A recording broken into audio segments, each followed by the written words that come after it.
Hello everybody, welcome to my channel for Armybook review. We are live with Adrien from Belgium. Hello Adrien. Hello Matt, hello guys. Thanks for having me.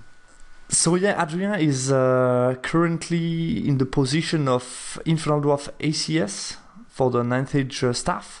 And basically, him and me, we exchange a lot about the Infernal Dwarf's Armybook. And as my role as community engagement, I was able to get the book in a previous form before the release. So basically, we were able to talk together about the book before the release and record a video for you guys. So really happy. First of all, thanks to the 9th Age team that they gave me access a couple of days before the release, that I had sufficient amount of time to discuss with Adrien about the book and see a little bit what are our views on the books and reflect a little bit about this kind of topic and then do the review, but really with a cool mind, so to say. Yeah. So Adrien, this is the third version of the new Army book, right? Yeah, correct. So it's the third iteration, and I think that a fourth one should be planned soon. So yeah. And yeah, for those of you who don't know you very well, you are named as Strauss on the 9th Age forum, so maybe they will recognize your post as ID ACS. Yeah, correct. And you played the last ETC with Team Belgium as Infernal Dwarf, right? Yeah, I've been playing them for like the last, I think, 3 years or 2 years and a half. And I hope that we'll have the chance to field them again in ETC 2021 at Luxembourg, either with Belgium if I have the chance to be selected, or maybe as a mercenary with another team. Who knows? Mm-hmm. Who knows, like you say, we'll see, first of all, if ETC takes place or not, depending on the COVID situation. So guys, let's jump on the book. As you can see, it's the translation and CET pre-release version, meaning there are maybe a couple of very small changes between this version and the official version that will be released, but Adrien and myself will be able to tell you what are the small difference between the version that I'm showing you on the screen and the version that is going to be released in a couple of days from when we record. So maybe But just a quick disclaimer, because I think I missed this part. But just to clarify. So guys, I'm very happy to discuss about the book, but please note that I was not part of the actual design team. So the job of an IACS is mainly community engagement. And making sure that the forum is active and so on. So I will discuss that with my personal view, but it's definitely not the view or the shared view of the team. I will not engage them in this discussion, of course. It's important to say that at the beginning of the video. That's our personal opinion that we're going to share with you. It's also important that we are not just making a discussion of 1 hour about what changed. It's also to give our personal views, what our opinion, what is going to be strong, what is going to be weak or needs to be readjusted or reworked in the coming version. And also maybe what we can also say is that it's planned to have another batch before the end version of the book, at least one, maybe two, right? Yeah, that's correct. So probably one that will address a couple of issues still remaining in the book. Probably a couple of, I would say, units that would need a little bit of love. So I think that if this patch is a bit more like changing stuff and trying new stuff, the next one will be really trying to improve a little bit what has been redesigned and some units that were not yet touched. So I think it's pretty positive, in fact. Okay, let's start with the army model rules. So first of all, we have the incendiary that has a small change. Basically, they just deleted the part with the additional D3 hits. So the idea was to simplify a little bit the book. So you'll see a few changes here and there where they decided to drop a small part of the rule. And this change, for example, is a direct consequences of the fact that people were thinking that maybe the book is a bit too complicated, and I think that it's a good decision because I think it makes sense. I share your view. Yeah. And then we have some change on the munition. So basically, we have still 3 munition that we can choose. but one of them is all of them actually change. We have three munition. It's Vanep Judgement, we have Kadim Blast, Ether Cloud. So basically with the first one, Ether Cloud, it's more or less the same than before, but you have an additional effect on the war machine within 6. Basically, they will suffer -1 to hit. It's a bit the old flavor from the Titan mortar, the Earthquake version from a couple of book before, right? Yeah, I'm pretty happy to see that back because it was a really cool flavorful rule, so it's cool. Then we have Calibres. So basically, we can say that all war machine, more or less every strength of the shooting of the war machines got -1 in strength in AP basically, and you can now the only way that you can get the nasty strength 6, for example, on the rocket battery is with this Kadim Blast ammunition, and the direct consequence is this kind of strength 6 shooting have flaming attack, which is a big change because before we rely a lot. Personally, I played that several times, the rocket battery with an ammunition like Ether Cloud to be very versatile. You are able to strike, to shoot any kind of character, and you don't have really to bother if they have a ward save against flaming. And now that's something a bit different. The mechanic is different, and I think, Adrien, if I'm right, the idea was also to give a bit more. How can I say a bit more? How important is it to choose munition, right? Yeah, so the idea was indeed to increase the impact of the ammunition, but it was also a streamlining. In a sense, when you will scroll in the book and you will be able to see that, for example, the strength and AP of the gunnery team is no more diminished by 1. So now you really have one weapon that will be on the gunnery team, on the, I would say, the fixed or the classical artillery, and on the engine. And then indeed... It's easier to read. Yeah, that's exactly it. Okay. Just to be a bit more simple. But yeah, as you say, now every, I would say, weapon will need to buy an ammunition if it wants to go back to the initial strength and AP. And having flaming, which is sometimes a blessing, sometimes it will get difficult, especially for those cowboys that are running with Aegis against fire. I think that's a bit of a drawback, but let's see. Yeah, sure. And we can already say that the gunnery team don't have access to ammunition. This makes the whole story simpler about the war machines. And the third kind of ammunition that we have at our disposal is the Vanep's Judgement. Completely new mechanic. Basically, you get divine attack, but in exchange you get AP 0, and the armor save roll 1, 2, and 3 are always considered fail. So basically, it's a similar mechanic to the shot that you have in the demon book, with this armor save that are always failed, but you get in addition to that divine attack. But of course, this goes with a reduced strength because, as you can see, if you take either Ether Cloud or Vanep Judgement, you don't get the +1 strength. So that's a bit the choice that you need to do, but you get a good versatility with this kind of munition that you can choose. You have 3 very different choices. Yeah. Maybe you can tell us a little bit what's your opinion on that? Well, on the overall ammunition system, I'm a bit, I would say I'm a bit puzzled. I think there is a lot of good ideas, but yeah, I think it's quite new, and let's see if players will like it. For me, it's a little bit too soon to say. Yeah, I tend to agree. I think Kadim Bless will have some success because sometimes to get the juicy extra strength in AP is really helpful.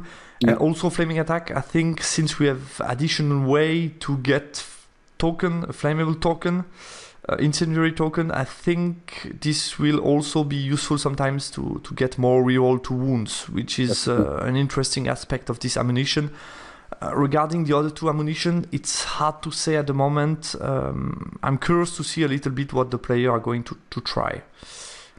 Yeah. Then we can talk about the old skin. Only a single change is that you between the unit that have a bit more rank, they will give you an additional marker, which makes totally sense. I think to encourage a little bit the people to play more, maybe vassal block with bows and things like that to give additional tokens. I'm not mistaken, this works with shooting attacks and close combat attacks. Yeah, so. two, exactly. Yeah. The rest remains the same with oilskin.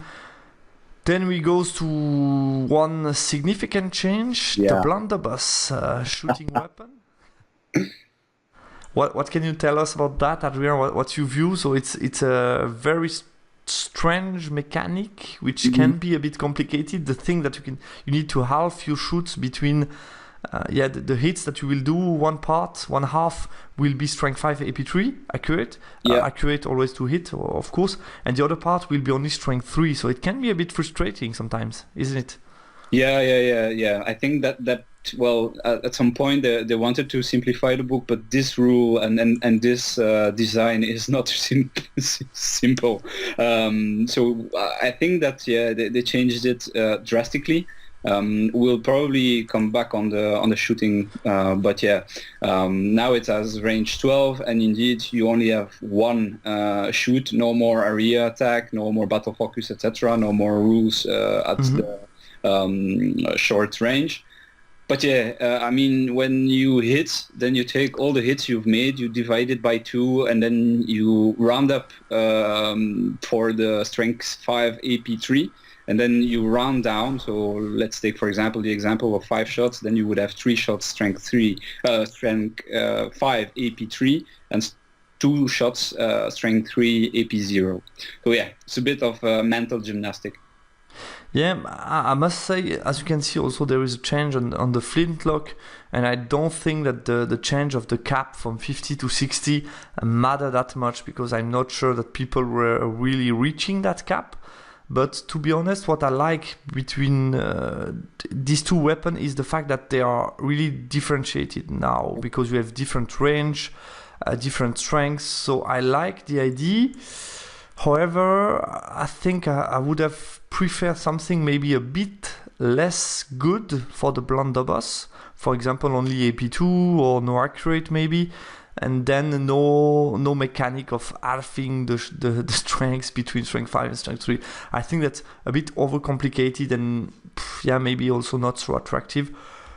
Flintlock axe, to be honest with you guys, I'm a bit asking myself, will this see more play? I don't think so. It wasn't a popular option in my opinion. I saw quite a lot of games recently on UB.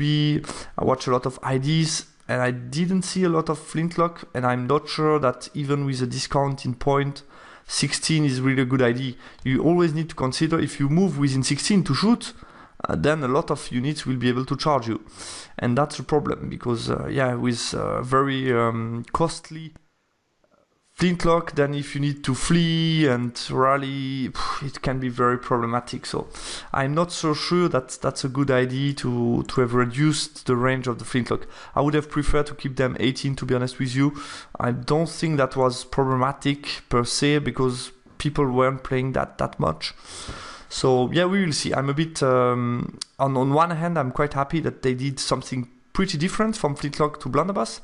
On the other hand, I'm not convinced by both new ID, so to say. Well, the thing is, I think the team wanted to react on the fact that people were complaining about the fact that you were able to march and shoot and have a range of 18, which was at the end being able to shoot at 27 inches as of the first turn.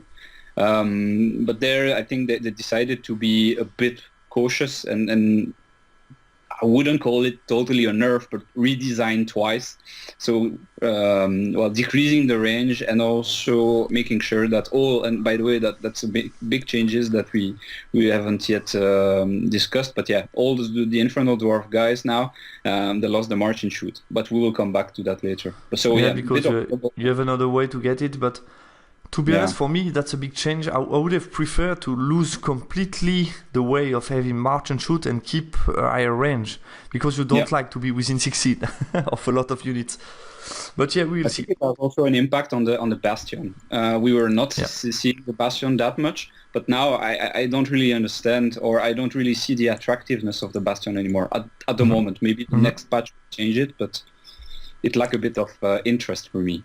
Yeah, I agree, to be honest. Now we are moving on to the artillery weapon. So as you can see, they reduce the strength and AP by 1, as we've told you before. And now with a nice addition to the NAFTA thrower, basically you are making panic check with -1 discipline when the enemy suffer heavy casualties, which is an interesting aspect. Since you have flaming attack, the fact that now you will be paying for flaming attack, you don't get divine like before, because before you get this Kadim Blessed, which was if you had flaming attack from flamethrower, then you take Kadim Blessed as a weapon, you will get divine attack, and now that's not the case anymore. So that's a small nerf on the flamethrower. I hope it was intended by the rules team, not sure about that, but you have the loss of divine. It was, okay. Well, actually it was, because if people were complaining about marching and shooting, you had also a lot of people playing mainly the Demon Legion that were not that happy with the accessibility of divine attack on many models, and with in particular access to divine attack artillery. So they wanted to change that. Okay, so now if you get divine attack, you get less strength. That's basically the choice that you have to make. Yeah. A rocket battery, like we told you before, no other change. Titan mortar, it's quite interesting to point out that it kept the high strength on the central touch, right? Yeah. We discussed that with the team, and apparently they were of the opinion that it was not a big problem. And to be fair, I like it, because then indeed now you have a bit less strength on the, I would say, the area effect. But I think some good tricks can be used there, especially because the gunnery teams will also have access to this one hit strength 7 AP4. So that could be interesting. Quite interesting, and probably our best way to have a versatile, high strength, multiple wound tool against things like Cowboy. Yeah. Which is always interesting. Our new hereditary spell, so basically it got changed. It goes in the same way as, like I've told you before, basically to augment the use of the flaming synergy. So here, as you can see, we get a higher casting value, +2 for the normal version, +2 for the boosted version. And basically, in addition to the debuff in offensive defensive, you also get an incendiary marker, which is very interesting because it brings back the old memories from the old book to be able to give more flammable token that you can really tricks during magic with, for example, missile or shooting. You get a lot of option to use them. And it's still the same mechanic for the incendiary marker, meaning each time that you cast a spell, you will lose the incendiary marker after you use it. So it's not exactly the same as before in the old book, but still an interesting aspect for me. Yeah, and also now if you use the boosted version, you have a direct and a straight -2 offensive and defensive, which is interesting aspect. Yeah. Then let's move on to the special item. So we got no big change. We got a small point increase, I guess, on the triple speed. Maybe actually, I think increase of 5 points. Ah, really? Okay. Yeah, it was priced very high before. Okay. But then we got some changes on the Mask of Aegis. So this is related to the new rule of the Immortal, which is now Aegis +1 against close combat attack. And here with the mask you also get, so it's totally new design, you get also battle focus and terror, which is quite interesting. It's accessible to all kind of model. It can be interesting on multiple character actually, because for example if you take a character on a bull of Shamut, can be really interesting because you will get the terror bonus, which is interesting in such a character. You will get also battle focus, which is always a nice combat boost, and at the same time, since you have a built-in 5-up ward save, you will have 4-up in close combat. So it's an interesting way to boost, for example, defensive ability of your bull of Shamut. So that's an interesting use of the tool, but also for an infantry, I guess with for example, Talisman of Shielding can be quite interesting combination. Yeah. I was just thinking right now that, it may be not the most optimal way to use it, but you could have like a 3+ Aegis Prophet of Lugar. Just thinking Indeed. about that right now, and that seems funny. I don't know if it was intended or not. But if I may just point a thing, and we will come back to that later, but that was exactly our discussion that made that clear for me, is that, well, okay, the Mask of Ages give terror, but it does not give fear. So technically, if you use it, for example, on an Overlord on foot, which is not causing fear, well, it means that your Overlord will always be subject to fear test and the -1 from leadership, etc. And that goes the same goes for the Immortals. So that's a bit of a weird situation. I think that we struggle to understand that, because for me it would have been much more. I know that with the actual rule that we have for the army, it's a problem, because in the old book, if you remember, we had an immunity to fear with Infernal Dwarfs, which was quite important, because when you play big block and you don't have leadership 10, I mean, when you move to 8 rerollable, you are not so confident to take it sometimes. So I think it would have been cool to have an additional item that can give you a kind of immunity against fear. You still have the Blaze of Protection, which gives you fearless, but I would have liked that Mask of Ages also features fear. That would have been cool. I think, in my opinion, fixed as of the next patch. Yeah, definitely. A little error. And I was wondering, for me, Flame of the East, I would have expected some kind of decrease in point. I think it's still a bit too expensive to see more use at the table.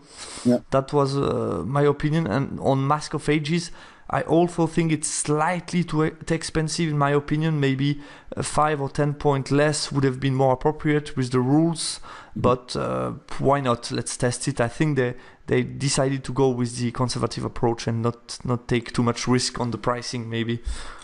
Exactly, and also, well, just take into consideration that even when the book will become gold, they will still able to play a little bit with the prices and with the points. So, well, if it's proven to be a bit too expensive, then normally it will decrease in point.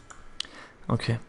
And I have to correct you, Adrien, because basically I'm seeing right now Mask of Ages, Enchantment, Suit of Armor, and I think the Prophet of Lugar has no armor.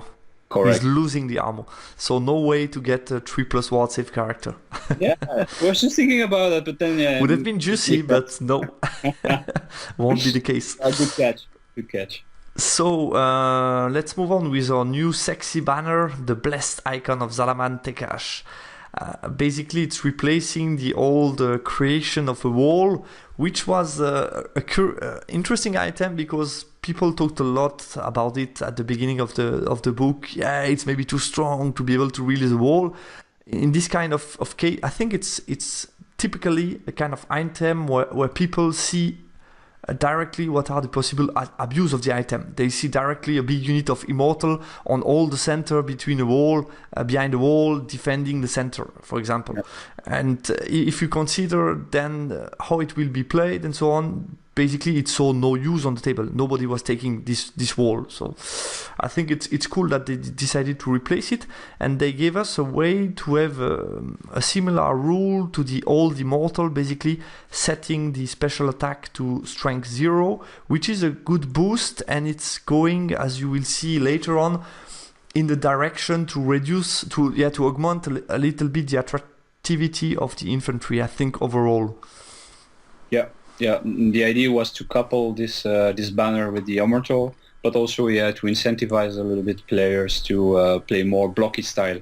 They were a bit unhappy with the darts, blunderbusses, darts, and so on, and the lists were a bit too MSU for their taste, so they wanted to readjust that, which is, I think, not a bad way to do it, but it could need a little bit more incentivization still. Mm-hmm. Then let's move on to the artifact. No big change. Basically, Golden Idol of Shamut got a +5. The Gauntlet, I still think that it would have been cool to give an access to the Commissioner. I think would have been really interesting for this weapon. But maybe they wanted to avoid the commissioner taking infernal weapon with the multiple wound onyx core and then the gauntlet to get a strength 7. That's why he doesn't get an access to this item. So I can understand that, because it would have been a bit too strong for him. Let's move on to the Overlord.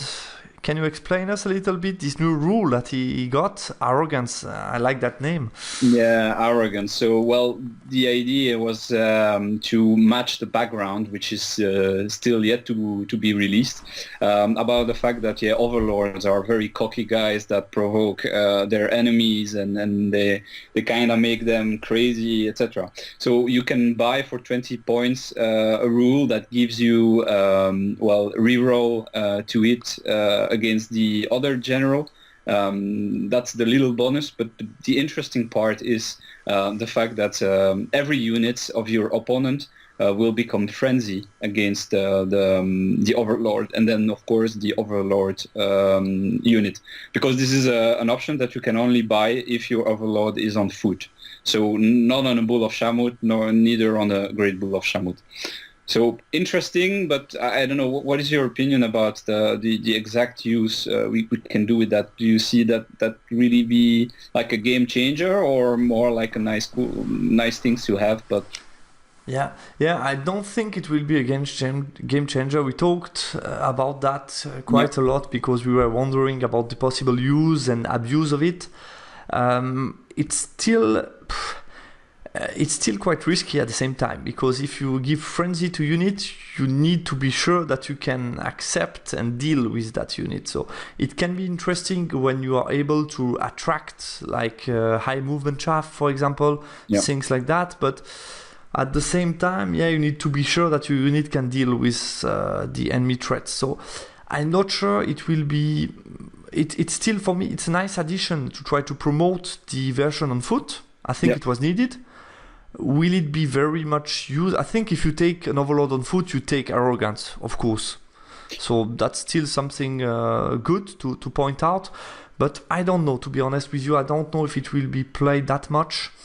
I'm also, at the same time, not 100% sure that Torque Ritual has got the right pricing. I didn't see much play of Torque Ritual. I tested myself quite a lot, but I ended up with very expensive character on Torque Ritual. I was pretty excited by this option at the beginning of the book, and I would have expected from the team maybe a decrease in points from this option.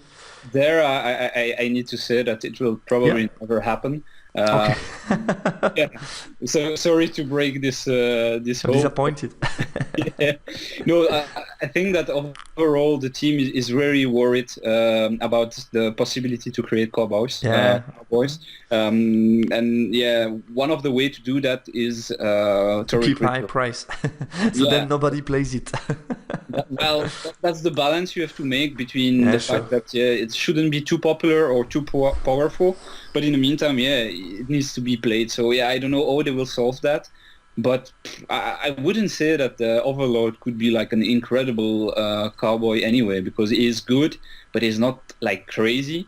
So it could be a decent option. So hopefully they will listen to your video and to this video and will think about it. But for the moment, it's not very much the option they are taking. Yeah, it's just in my opinion, to just follow up on that.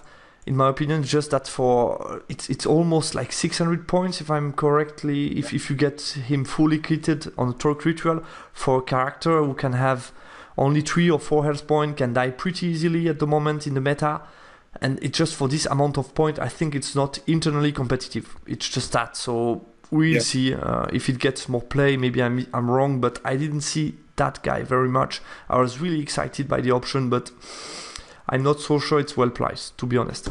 And we can also notice that the Great Bull of Shamut got a point increase quite a lot, plus 20 points. So I guess it was seen as being a bit too powerful.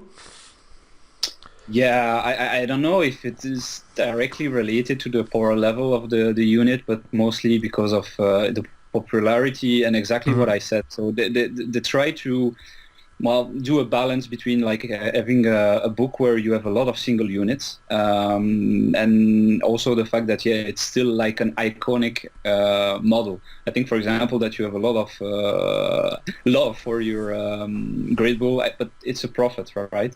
Yeah. It's a bit the same, people want to play the this unit because it's so cool, but they want to balance it a little bit. Yeah, I can get that. I think for me it's perfectly fine. I think in the last version they made a point drop in the Great Bull of Shamut. Now they increase it back to the more or less to the initial level of points. So for me that's fine. It's not a big change on such a model. Then we have the Prophet, who gains access to the seat of authority for the Ashok version. I think it's quite interesting. Some additional armor to be able to get an infantry character with a better armor who can also fight, go in a combat block. So I think that's quite positive. The Prophet of Lugar gets a plus 10 on the Kadim Chariot. As you will see, then on the Kadim Chariot there is an additional guy on top. There is a small Lugar model, which is an additional 2 to 3 attacks. So I can understand that you get a small increase for that.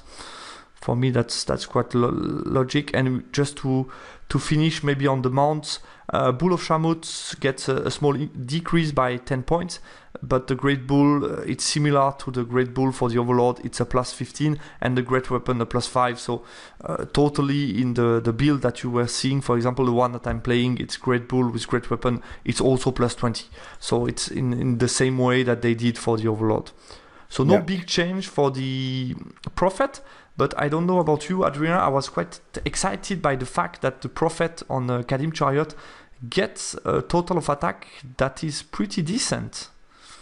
Yeah, it is. So I think we have in total 9 attacks. 3 of them have also battle focus, so potentially you can even go up to 12 if you're really lucky.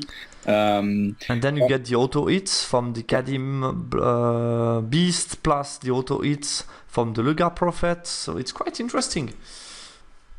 It is.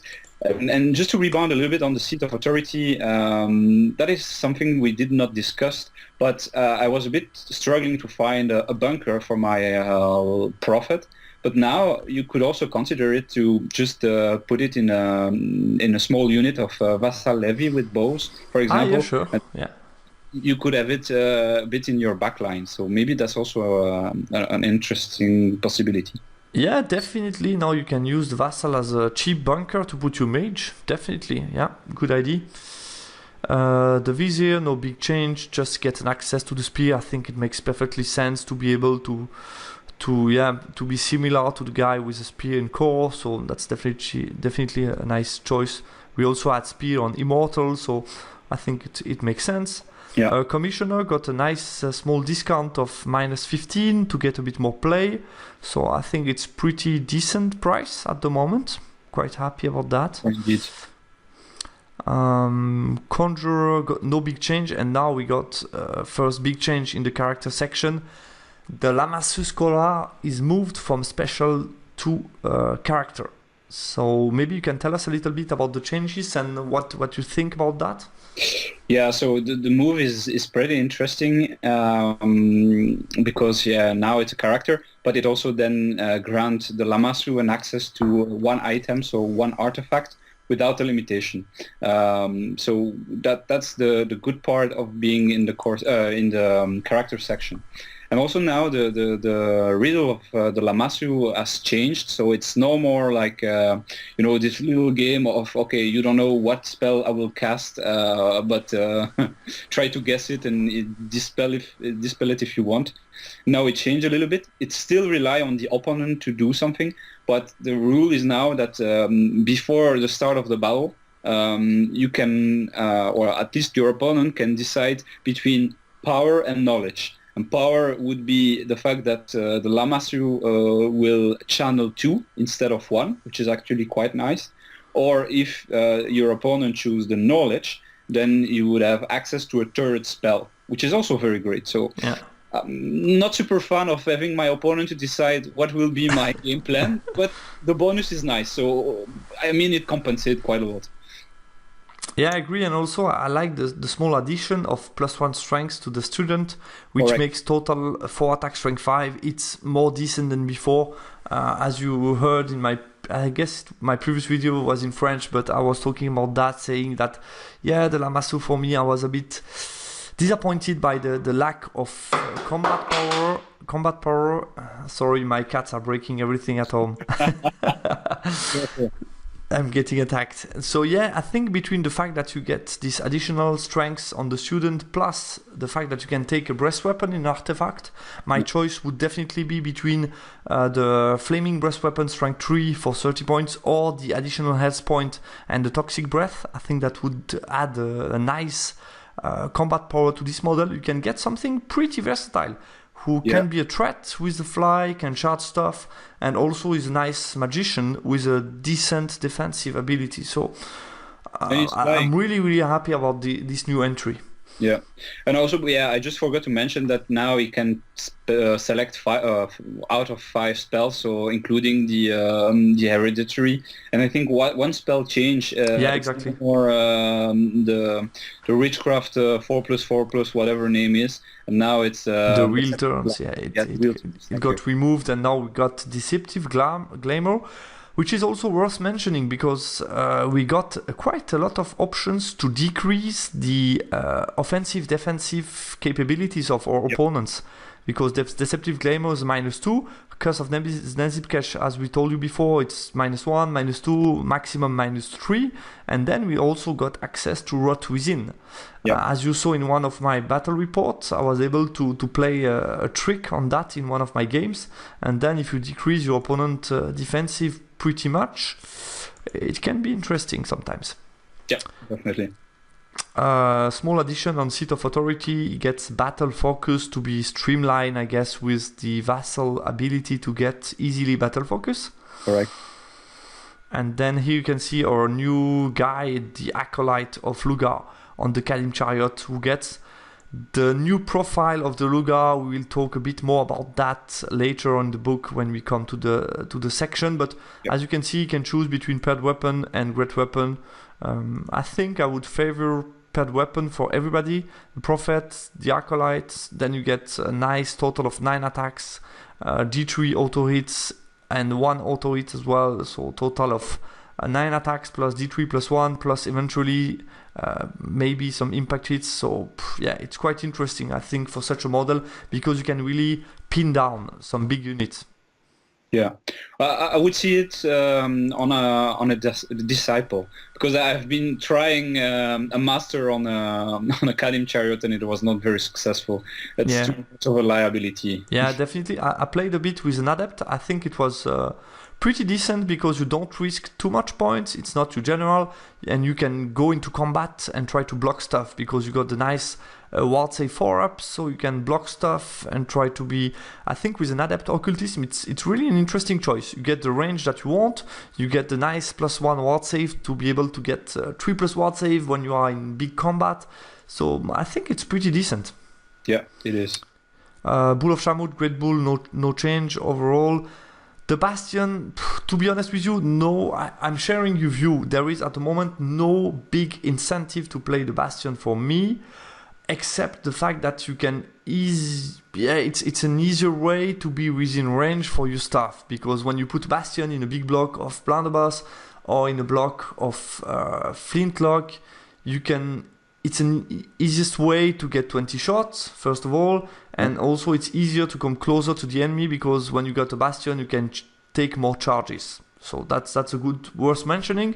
At the same time, I would have expected, for example, a +2 range or something to boost a little bit the shooting if you decide to pay for a Bastion. That would have been, for me, that would have made sense because then you can still focus your list on the shooting, but that needs an investment. I would have like something like that, but nothing in this direction now. Maybe in the next patch, I don't know. Maybe. Then we can move to core. You can tell us a little bit about our new warrior. Exit the blunderbuss dart. It's over. Yeah, so now the minimum cap is 20. So no more 12 guys, but 20. So it means that you have to invest in a block. And that goes for every option, so either blunderbusses or the heavy weapons. By the way, I like the fact that they changed the heavy weapon version with the plus, the fight in an extra rank, with a name, with a flavorful name. So now they are called Ziggurat Regular, and I've been playing them since like, I don't know, 2-3 months intensively, and I'm really in love with this unit. They are really good for their price, and I don't know what's your opinion, but they are in all my list at the moment. I cannot just play without them. Okay, cool. Yeah, I struggle a little bit playing that block. I always play it badly in my games, to be honest with you, but I have to try it again because as you said before, I think it's an interesting option for the price that you pay, and also the fact that you can go up to 40 model. I don't think there is a lot of units that can go up to 40 that are that good in combat, and that's interesting. Yeah, fully kitted 40 Infernal Warriors with a great weapon, full command, and a flaming banner is only 680 points. Which is quite decent, I think. There is, like you said, not many units that can go for such a price with such a power level. So yeah, maybe our choice to go for the core. Citadel Guard, they got a small discount, especially a small discount by 2 points in the flintlock, and also I guess 1 point per model, more or less, slightly less than that. I still think they are pretty expensive, to be honest. Yeah. If you compare to the first version, they lost a lot, and I don't think at the moment there is any competition between Infernal Warrior and Citadel Guard. I think I would choose Infernal Warrior because for the same price you just get more bodies, more combat power.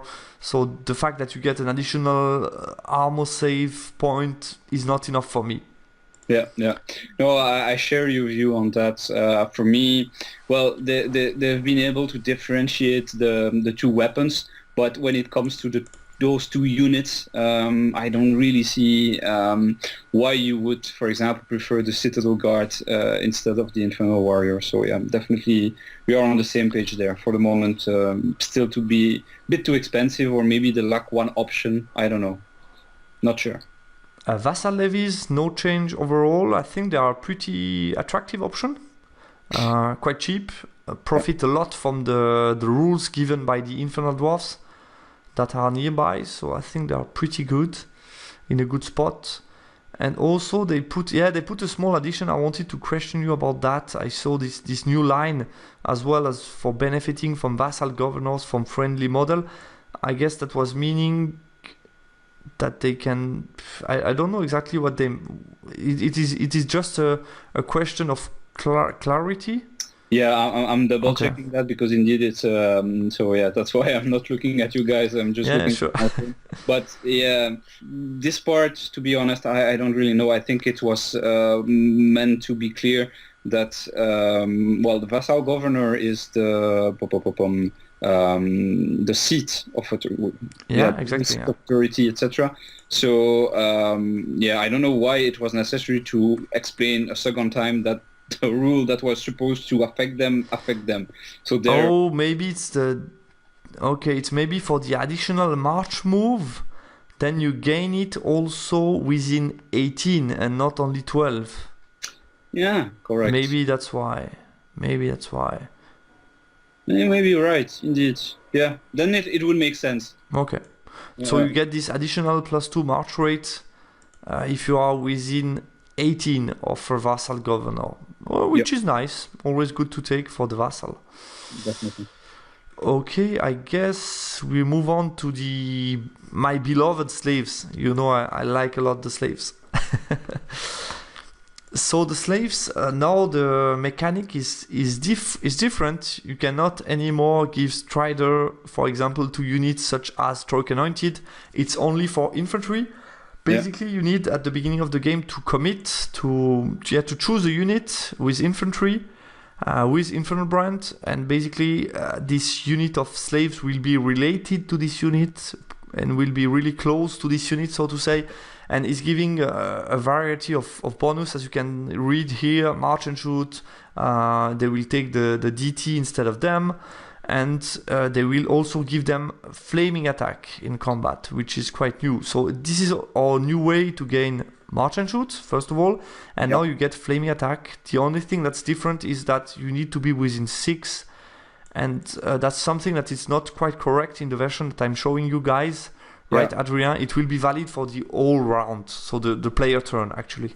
Yeah, so apparently the new rule got into an interaction with the new errata that was specifying that if you want to get the march and shoot, you need to be in full time in the 6 inches of the sleeves. So now normally the version that is on the forum is updated and will reflect the fact that it should be taking effect as of the first the start of the turn, if you want. So being in the 6 inches of the sleeves at the beginning of your turn. And also something that is important to mention, and is not related directly to this issue, is that all those bonuses are granted only if your slaves aren't engaged in combat. Important aspect. Okay, let's move on to the special category. Not a lot to say regarding Incarnate. They got a small decrease by 4 points for the additional model, which is nice to see because they didn't see much play. So I think it was expected a decrease. Maybe slightly more would have been appreciated, but we will see how it goes. No change at all, despite the change on the Lugar. Here you can see the Acolyte of Lugar, it's still the same. So Kadim Chariot still get high strength with high AP. With Great Weapon you still get strength 6, AP 4, which is quite nice for the Kadim Chariot. So I think that in the next patch they will change the name of the guys. So on the crewman, it will not be Acolyte of Lugar anymore because they don't want to mess up with people. And, having confusion between the disciples and those guys. So they may be renamed probably to match a bit of a different flavor, which would make sense. Okay, sure. The new Immortal. Can you explain us a little bit how they work right now? As you know, it's quite an iconic unit for us ID players. I think that the team wanted to go in a different direction. So, the previous rule is no more. Now you have to think about a bit of a flexible unit. So one thing is, as we mentioned, they get terror, but not fear. So, terror itself is quite interesting. We will not talk about this bit, the absence of fear. That's a point we already discussed. But they also have to choose, like at every turn in close combat, to either get battle focus or to have +1 ages. So it's one or the other. It's not the two at the same times. I think it's nice. Could have been a bit more powerful than that, but it goes in the right direction. And I don't know if people are familiar with this discussion, but the thing is, the team received also the instruction to stick onto one model, and this model is Deep Watch from the Dwarven Hold. So they should have designed something that is at the power level of the Deep Watch, and that's why you have something that is a bit in between.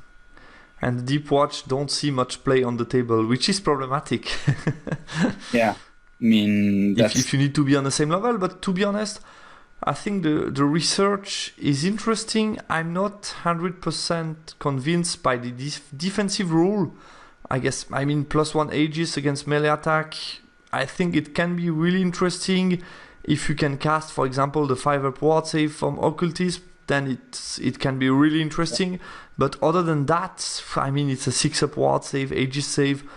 It's not that exciting, to be honest. So I would have expected maybe something like at the same time, maybe an increase in the defensive ability to 6, or something slightly more for the defensive aspect of this unit, to be honest with you. Just maybe to point out that it decreased a little bit in point as well. Okay. At least that's a good news. Yeah, it compensated a little bit maybe. So we'll see, as you saw before, there is nice combination with the new icon of the Salamanteca that you can use.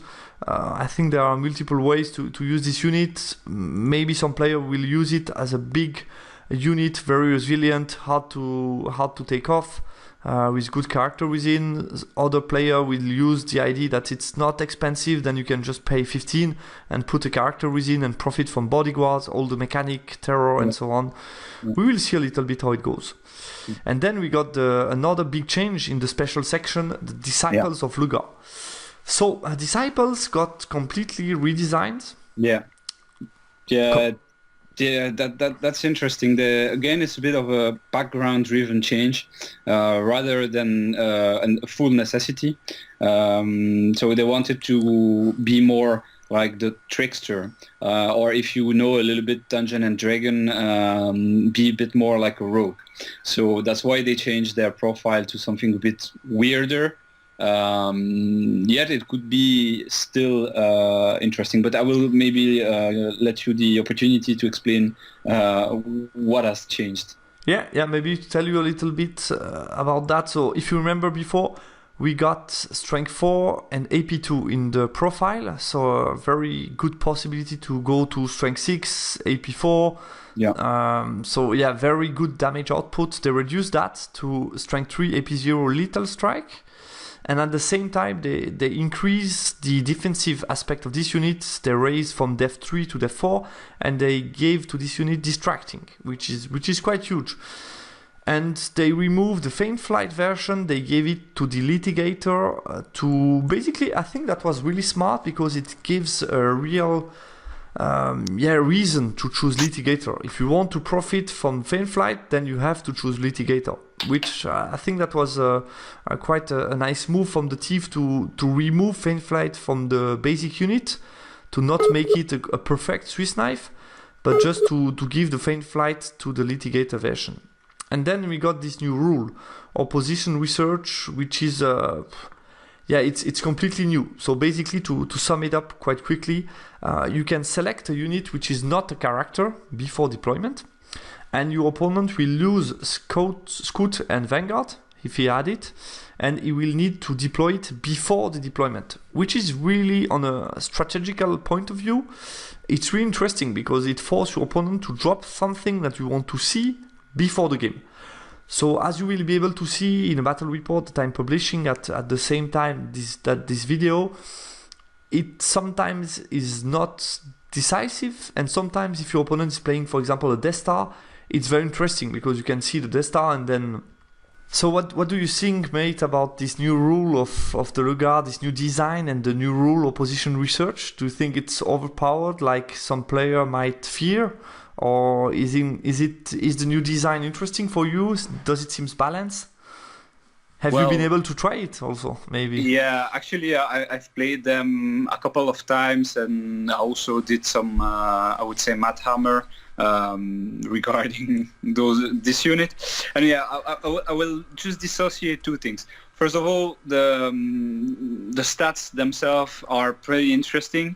As we were discussing between ACS, that in fact, if you really do the math, apparently the stat line is almost the same as the previous version, because you have this lethal strike and the ability to be to reroll to wound, etc. So apparently, from a pure offensive potential, they should be kinda the same and slightly more tanky. So that's for the stat line. I really loved the previous design, but I think this one is very decent as well. It has just a different role. Could be mainly used to kill infantry, but I don't think it was something we really lacked of. Yeah. But okay, let's see how it will go. But for the reconnaissance, that's a bit of a tricky one. I don't think it's that impactful in most of the cases. So you'll be able to drop indeed, or make drop a unit. It could be a big thing in a few matchup, like for example, if you have one big Death Star, or if you rely a lot on Vanguard. But in other circumstances, it will not really change your deployment, or you can even use it against the ID player. You could put, like, for example, this unit completely at the opposite of your deployment zone and try to trick him. So there, I think it could even be at the advantage of the opponent. So yeah, not so sure that it's OP, but it's not a bad rule. That's for sure. But I don't think it will like change the game. I think it's definitely something related to what I mentioned at the beginning of the review. It's something when you see it on paper, it's directly you think about the possible use where it will be very strong. You think about the matchup like the dwarf with full vanguard that will be blocked with his Death Star, things like that. Obviously, that's what comes to your mind, and that's why you're thinking, oh, it's really strong. But then you need to keep in mind all the possible matchups, and in a lot of games it will not be that decisive and can be even, like you mentioned, be used against the ID. So I think before screaming too much against this rule and complaining, let's see a little bit what the beta testing of this new design provide us as feedback, and we'll see if it's indeed so power or if it's balanced. To be honest, on a pure strategical point of view, I think it's pretty interesting. You need to. I was interested when I played against Beastard.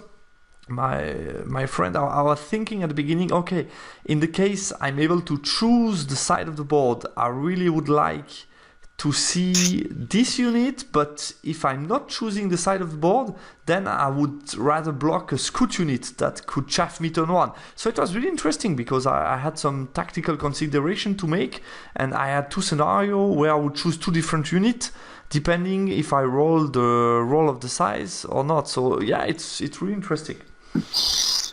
Yeah. Well, I think also it's worth to mention that it's still a test. That the team is trying something new, and let's try it indeed. Let's see how it works. And yeah, if it does not please the Infernal Dwarf players or the community in general, then it could be changed as well. I think overall it's also positive to mention that the fact that you could have strength 6 and also still keep with flaming attack, it was maybe too much. Now you're losing distracting when you get flaming attack, which is quite huge. So you maybe slightly less good than before against all kind of targets. You're a bit better, maybe like you mentioned, against infantry, and less good against high resistance stuff. You remember maybe one of my games against Kid Eater, stuff like that. You could deal before pretty easily with this kind of unit. Now it's maybe slightly different, because you need to think twice before losing distracting. This, and also just consider that apparently, according to the team, the perfect matchup for the Lugers would be in fact against models that are higher or have an higher toughness than 5, because then you would be able to reroll. Yeah, a lot of reroll. So indeed. Apparently it may work like that, but just one last thing on the Luger, and I think it was the biggest change of the book, so that's why we spend a little bit more time on them. Now they are not able to gain Fearless anymore, and it ties back to what you were saying, that it would be nice to have some more units that are not that are Fearless, and it's not possible anymore, because I was using that quite a lot before, and now they don't have it anymore. Yeah, also to use it as an independent scoring that cannot be panicked. Yeah. Also worth mentioning that if you take now the version with Feint Flight, you don't have scoring anymore, which makes sense, I think, on thematic aspects. Torque Enforcer, small discount on the paired weapon, Anointed, small discount on Infernal Weapon and also on the additional model, but a very big discount actually on the Great Weapon, -6. I was starting to see people playing with Great Weapon, so I think these people should be really happy about this huge discount on the Great Weapon. Maybe try to encourage a bit more, but definitely Strength 7 is a good option, so I think this will see more play, Torque Anointed with Great Weapon.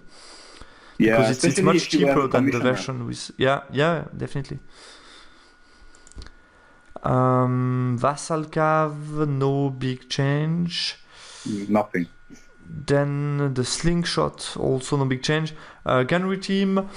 So yeah, as we've told you before, I think with Titan Mortar it will be an interesting option because you still get the strength 7 for 145 points. You shoot up to 30 inch, you can move 6, and you still got strength 7, AP4, D3 wound clip wing, which is not bad.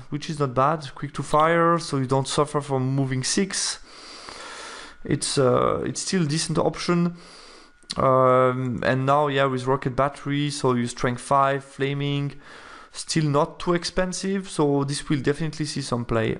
Yeah, and also I think they lose cumbersome and they can move a bit more freer than before, if I'm not mistaken.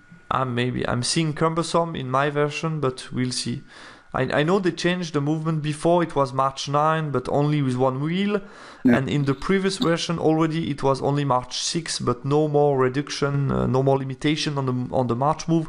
We'll see what is definitive version. Yeah. Artillery. No big change. Just a bit of pricing redefinition because of the new ammunition that grant you strength 6. Obviously, if you take rocket battery with no strength 6 from distance, it might be definitely less interesting than before. So they might even need to go further down with the rocket battery and further up with Calibres, in my opinion, to make it more attractive, I think. Mm-hmm. Titan Mortar and Naphtha Thrower.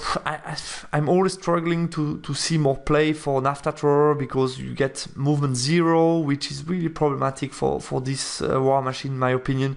You only you have range 24, so you need to be very well placed. And even if you are well placed, you suffer a bit from the big round base.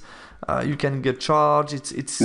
And provide some tasty overrun for the opponent. I don't like that much the Naphtha Thrower option, to be honest. Yeah. What's your opinion on the Infernal Artillery?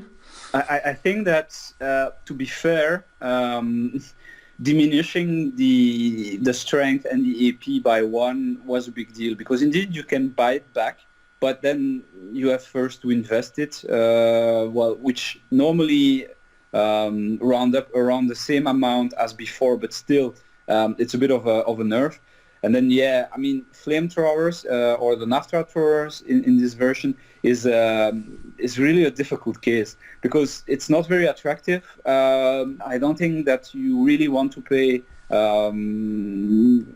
their point to get like an immovable, literally an immovable artillery piece with a very small range. So they're a bit, not totally happy with that. I think that rocket battery and Titan mortar still could have quite a lot of interesting possibilities. But for the flamethrowers, they could have done something different. I know that they tried to increase the range to 30 inches, but unfortunately it was rejected by the rules team. So maybe they could try something else on the next patch.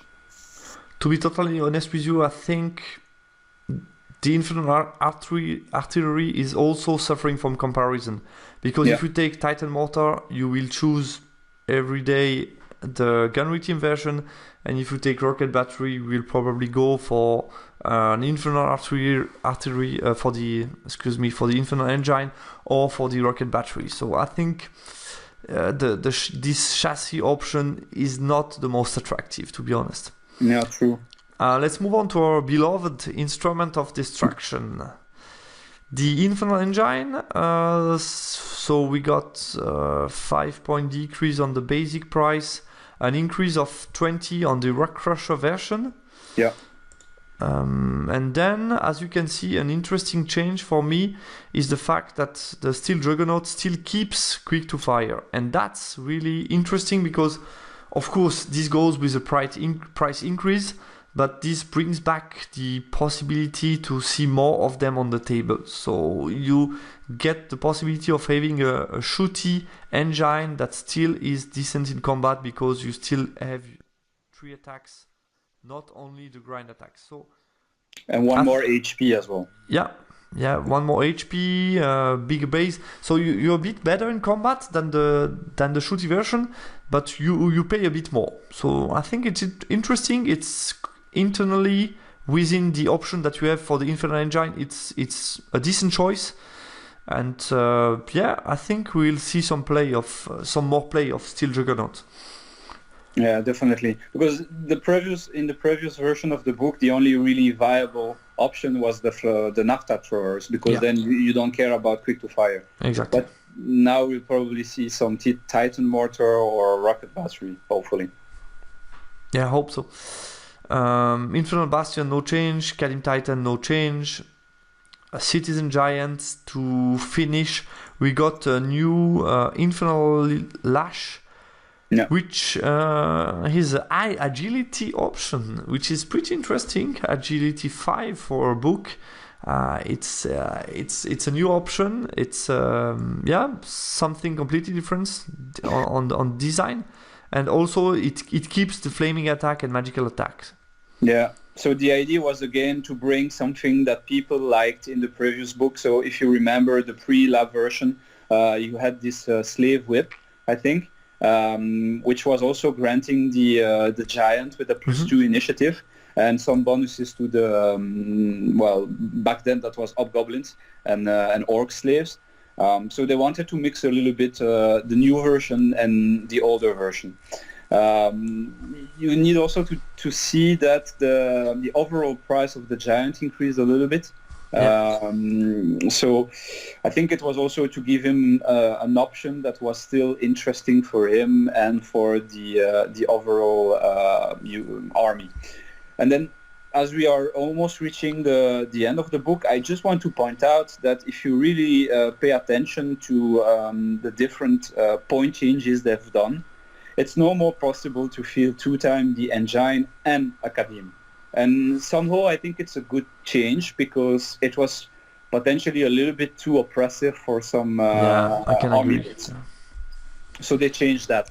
I think it's still possible if you take really the cheapest version of the engine and the rock pressure, but it's not like as attractive as it was before. So definitely they went in the good direction there.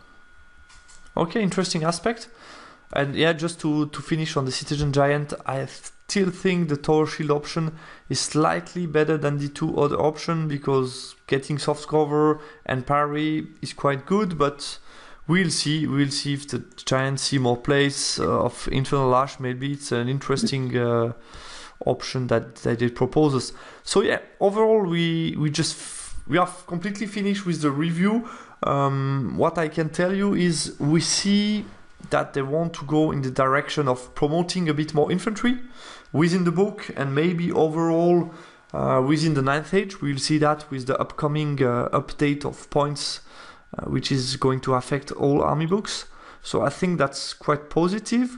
Yeah. We saw some good moves in the right direction. It's worth mentioning some interesting new rules with some flavor. We have some question marks around. I would mention particularly the Disciples of Uga are the biggest question mark at the moment. Yeah. Is the design going to be too good, not good enough, not in the right direction? That's a big question mark. There is also for me a question mark around the Immortal. Are they going to find a role? I mean, it's still an infantry outside of core. It needs to fulfill a role within the book. And I'm questioning myself, is it going to be enough? So that's the second, for me, biggest question mark of the book. Yeah. And then I'm also, maybe a smaller question mark will be around the Overlord on foot. Are we going to see a bit more of Overlord on foot with arrogance? Is this new rule going to be good, to be very good against... I was thinking about some armies. If you think about the army that have no battle standard bearer, it can be interesting sometimes to force frenzy and to maybe get a infantry combat unit that is not so quick but can generate more combat, can attract units to be in combat. So it will be worth testing, I think, definitely. And if I may add one question mark to your list, and that's maybe relating to the to your playstyle, you are a little bit less shoot oriented. But I would also like to see what will be the usage and the popularity of the new weapons. So in the core section, so the blunderbusses and the flintlock, are they still going to be played, or are they going to be like totally forgotten by the players? That would be interesting to monitor, because they changed it quite a lot, and I don't know what will be the reaction there. So it will be interesting to witness. Yeah, definitely. That's a good point. I'm still afraid that it won't be played much by the player. That's a bit the thing I'm afraid of at the moment when I see the new design. As you mentioned, maybe it's related to my play style and to my taste. We will see if the player use them, but I'm still afraid that the Citadel Guard is still quite expensive for 15 bodies with flintlock. Yeah. And the new design of Blunderbuss, there is a question mark, definitely. Mm-hmm. But yeah, like we said at the very beginning, this is not yet the end of the Infernal Dwarfs rewriting book or rewrited book. So hopefully they will also focus a little bit on those things in the next patch, as well as on some items that could see a little bit of love, I think. Yeah, definitely, it's a work in progress. I think overall we can say it's a step in the right direction, and that's the most important. Definitely. And also, guys, maybe one word, when I was doing this review and thinking about this new book, I always kept in mind, don't forget it's in the context of an upcoming point update. So maybe don't judge too harsh the power level of the book right now, but also wait for the upcoming balance update, which is planned, I guess, for December, to see how is the power level after we get the new points, the new buff and debuff in all army books. I think after that it will be interesting to see again how the Infernal Dwarfs are comparing to these other army books, because at the moment maybe it's not enough, or some unit might seem a bit weak, but if some of the star unit from the moment are going to be nerfed, it can have a huge impact also on the power level of the book. So keep that in mind when you are testing in the upcoming weeks, that it might be worth waiting a couple of more weeks before writing some big posts on the forum saying that the book is shit. Yeah, I think you're fully right. To be fully transparent, the team got some instructions about what should be the next changes, what should be the update, etc. So if I can put it funnily, this book is a month in advance, like it's a bit living in the future. So I think you're totally right to pointing that out. Very good. Anything else to add, Adrien? Well, only one thing. Thank you for having me for, I think, the third time now, and the first time in English. So it's definitely always a pleasure to exchange with you, either on the video or just like privately. So really thank you for all those interesting chat we have. Thanks. I appreciate also a lot, and I think it was interesting for the people following the video to have some insight from the process. I think that's something we are sometimes a bit missing as player.